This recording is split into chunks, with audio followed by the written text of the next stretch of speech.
الحمد لله رب العالمين. الحمد لله رب العالمين والعاقبة للمتقين،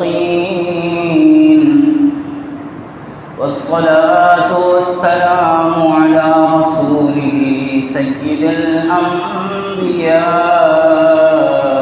خاتم المرسلين، وعلى آله وأصحابه أجمعين. أما بعد، فأعوذ بالله من الشيطان الرجيم. بسم الله الرحمن الرحيم. فلا صدق ولا صلى، وقال تعالى: فويل للمصلين. وقال عليه الصلاة والسلام: من ترك الصلاة متعمدا فقد كفر، أو كما قال عليه الصلاة والسلام. صدق الله مولانا العظيم، وصدق رسوله النبي الكريم، ونحن على ذلك لمن الشاهدين والشاكرين، والحمد لله رب العالمين.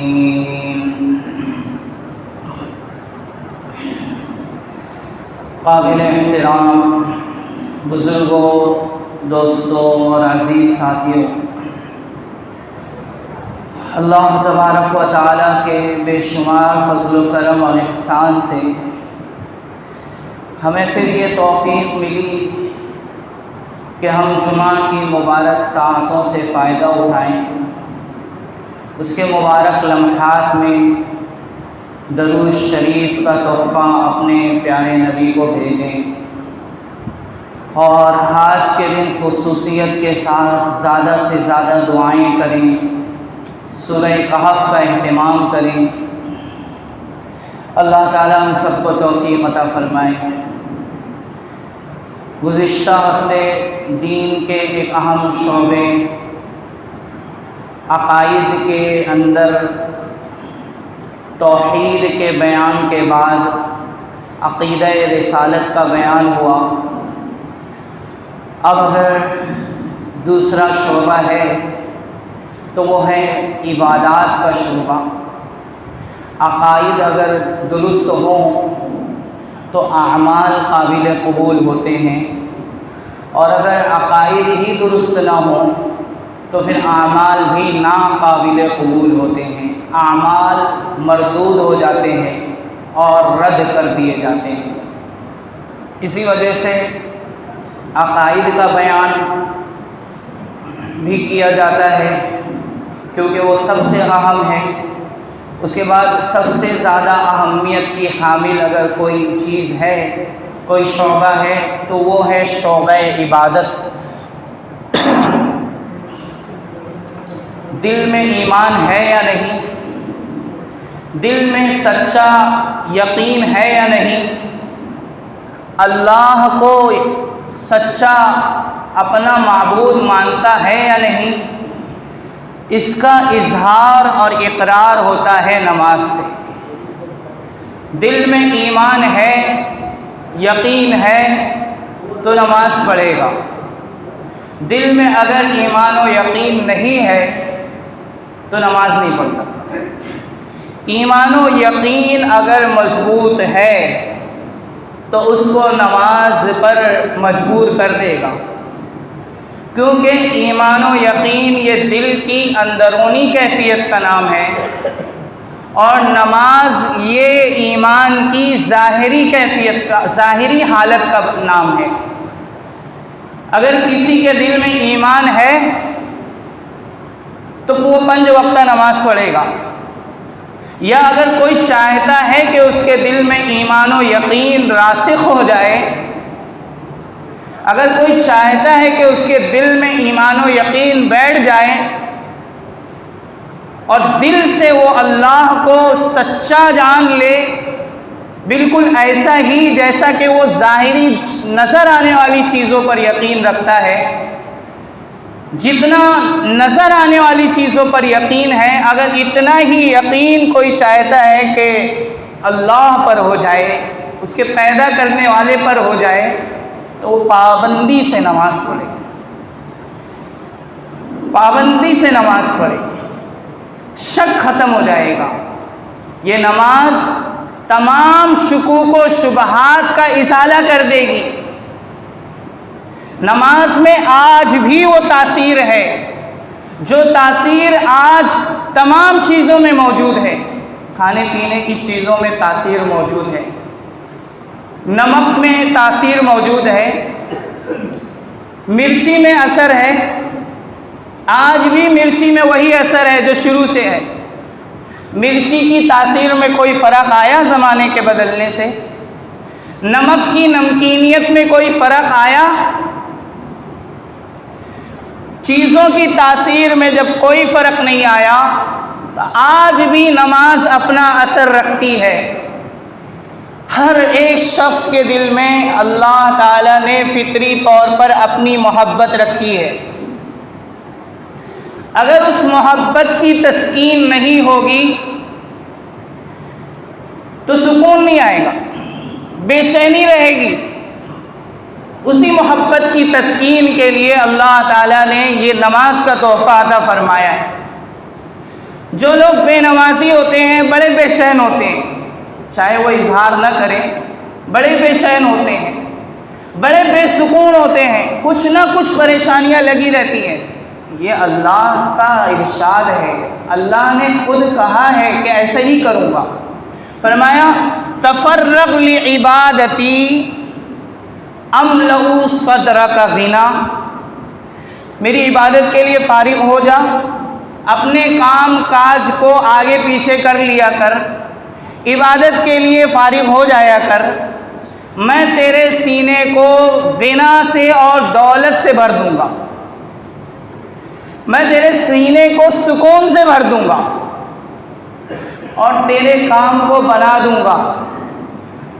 اور اگر تو میری عبادت نہیں کرے گا تو میں تیرے سینے کو فقر سے بھر دوں گا، ہمیشہ فقیر رہے گا، ہمیشہ فقیری رہے گی، پیسہ ہو کر بھی فقیری رہے گی۔ دل میں فقر اللہ تعالیٰ ڈال دیں گے نا۔ بظاہر پیسوں سے کوئی مالدار نہیں ہوتا، اچھے اچھے بڑے بڑے مالدار پیسہ ہونے کے باوجود فقیر ہیں، دل میں پریشانی ہے، بے چینی ہے، گھبراہٹ ہے، بے سکونی ہے، یہ کیسی مالداری ہے؟ تو اللہ تعالیٰ کا تو خود وعدہ ہے کہ تم نماز پڑھو تو میں تمہارے ہر کام بناؤں گا۔ اللہ تعالیٰ نے قرآن کریم میں کئی مرتبہ بنا کسی جھوٹ کے، بنا کسی حد سے زیادہ بات کیے ہوئے، اگر کہا جائے قرآن و حدیث میں 100 سے زائد مرتبہ اللہ تعالیٰ نے نماز پڑھنے پر متنبہ کیا ہے، نماز پڑھنے کا حکم دیا ہے۔ 100 سے زائد، سینکڑوں سے زائد مرتبہ اللہ نے نماز پڑھنے کا حکم دیا ہے، تو یہ کوئی جھوٹ نہیں ہوگا۔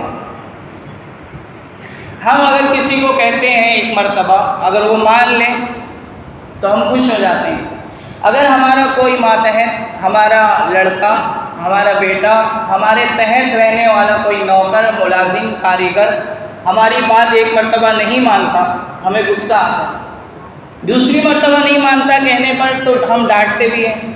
تیسری مرتبہ کہنے پر اگر وہ نہیں مانتا تو ہم اسے مار بھی دیتے ہیں، پٹائی کر دیتے ہیں کہ تو میری بات کیوں نہیں مان رہا میرے تحت ہو کر۔ اللہ تعالیٰ نے سینکڑوں مرتبہ قرآن شریف میں یہ اعلان فرما دیا ہے کہ نماز قائم کرو، نماز کی پابندی کرو، اور وقت کا بھی تعیین کر دیا ہے کہ اس وقت میں پڑھنا ہے، چاہے تمہارے کام کا کتنا بھی حرج ہو جائے، کام بنانے والا تو میں ہوں. تم اپنے کام کو آگے پیچھے کر کے نماز پڑھو، تمہارا کوئی کام نہیں بگڑے گا. یہ اللہ کا وعدہ ہے.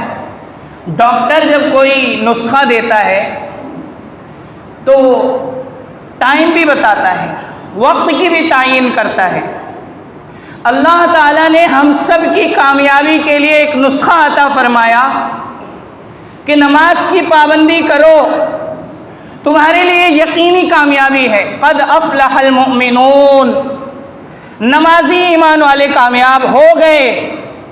یہ اللہ کا وعدہ ہے جو حکیموں کا حکیم ہے، طبیبوں کا طبیب ہے. وہ جانتا ہے کہ بندوں کے لیے کیا مصلحت ہے اور کیا فائدے ہیں. اس نے 100 سے زائد مرتبہ بار بار اپنے بندوں کو متنبہ کیا کہ نماز کی پابندی کرو، نماز کی پابندی کرو. فائدے بھی بتائے اور وعیدیں بھی سنائی، جہنم کی وعید سنائی.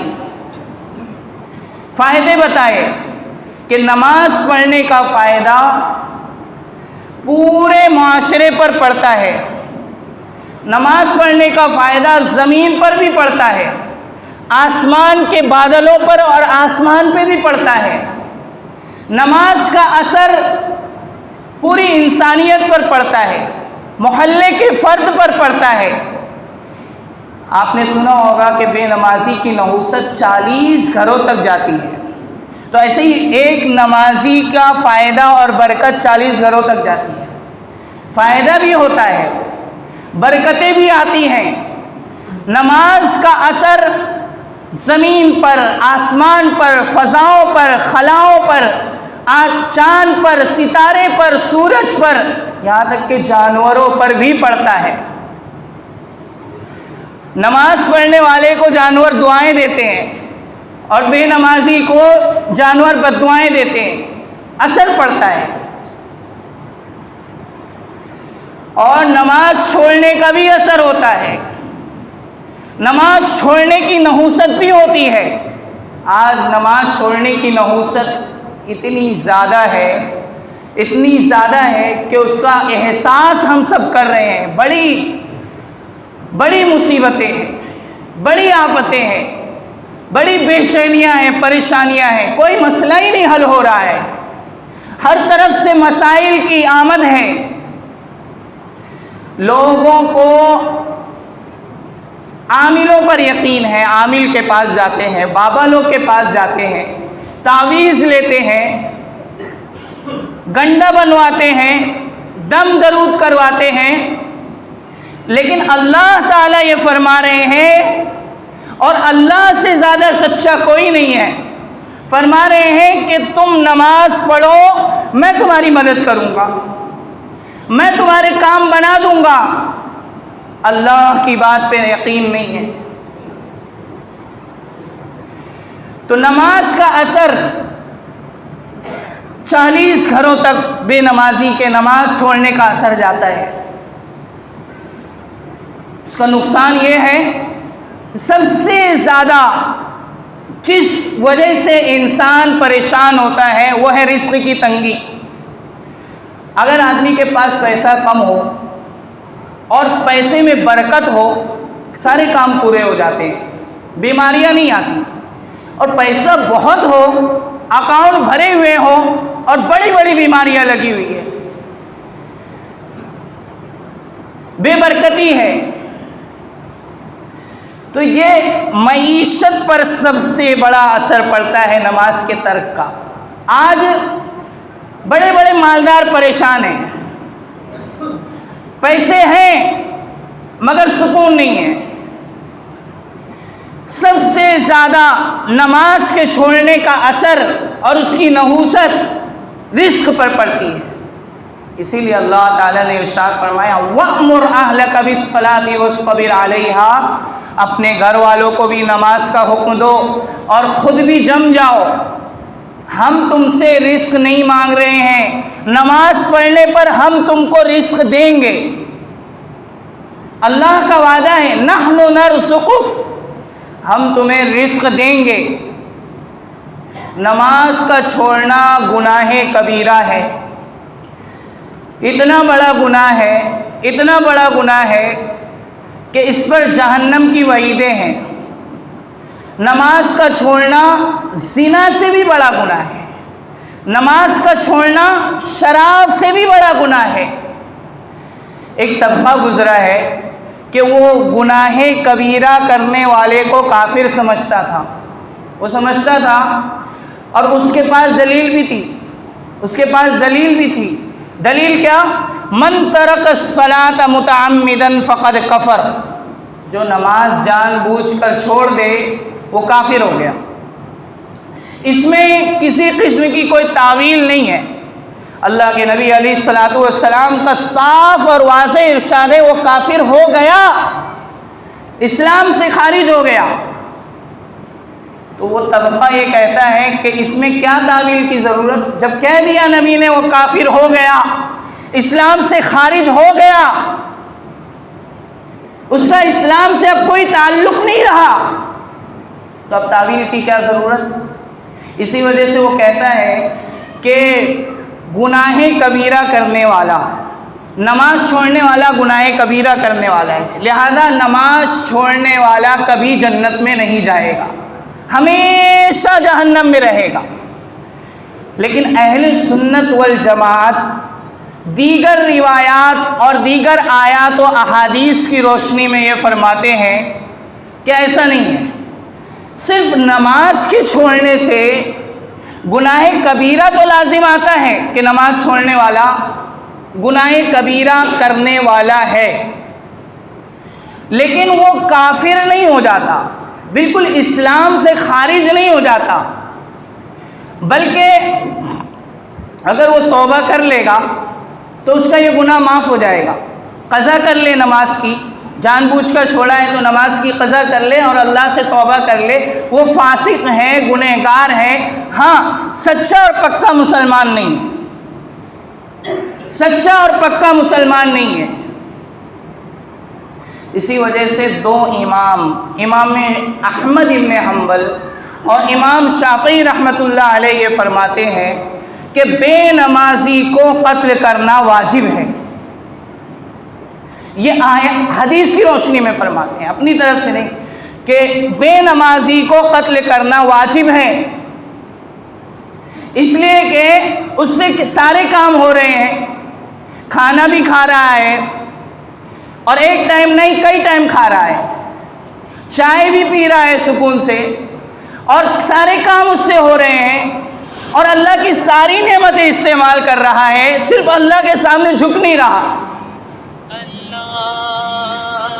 تو ایسا شخص یقیناً واجب القتل ہے، کیونکہ اللہ نے پیدا ہی کیا ہے عبادت کے لیے، تو یہ اللہ کا باغی ہے، پیدا کیا تھا عبادت کے لیے اور دوسرے کاموں میں لگ گیا۔